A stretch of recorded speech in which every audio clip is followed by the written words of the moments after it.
আরেকটু বলো। আচ্ছা, পার্থ ভট্টাচার্য মহাশয়, মা অন্নপূর্ণার সামনে ওনাকে আশীষ, মায়ের কাছে কেউ গুণী নেই। না, আমি মাকে বলছি আপনাকে আশীষ দিন। আপনি যেভাবে পার্থ দত্ত মহাশয়ের এই পাগলামির সঙ্গে তালে তাল মিলিয়ে সারা রাজ্য জয় করে বেড়াচ্ছেন, আপনাকে আমি প্রণাম জানাই। কারণ এটা আমরা বলি সমাজ সেবা যারা করি রীতিমতো আমরা পাগলামি করি।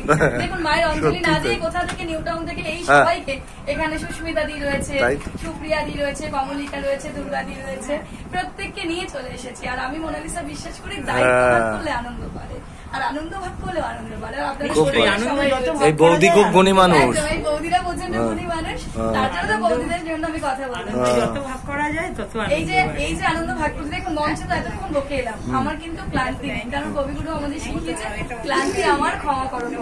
তো প্রভু আমাদের ক্লান্তি ক্ষমা করিয়েছে। এই যে শব্দ চয়ন করলাম বলে আপনাদের সঙ্গে একটা সম্পর্ক তৈরি হলো। সবাই তো আসলো, মাকে দর্শন করলো, প্রসাদ নিল, চলে গেল, কিন্তু আপনাদের সঙ্গে আমাদের একটা শব্দভূমের মধ্যে দিয়ে একটা সম্পর্ক, মনের কাছাকাছি আসা, যে এটা কিন্তু মনে থাকবে। চলে গেলাম প্রণাম করে একটু প্রসাদ খেয়ে, কিন্তু এই যে একটু বাক্যালাপ হলো, বাক্য মানেই ভেতরে একদম ঈশ্বর, সেই ঈশ্বর কিন্তু কণ্ঠের মধ্যে দিয়ে প্রকাশ আসছে। বৌদি কালকে শ্রুতি নাটক করবেন, আর একজন প্রখ্যাত শ্রুতি নাটক নাট্যকার মুরারি কি মুখোপাধ্যায়।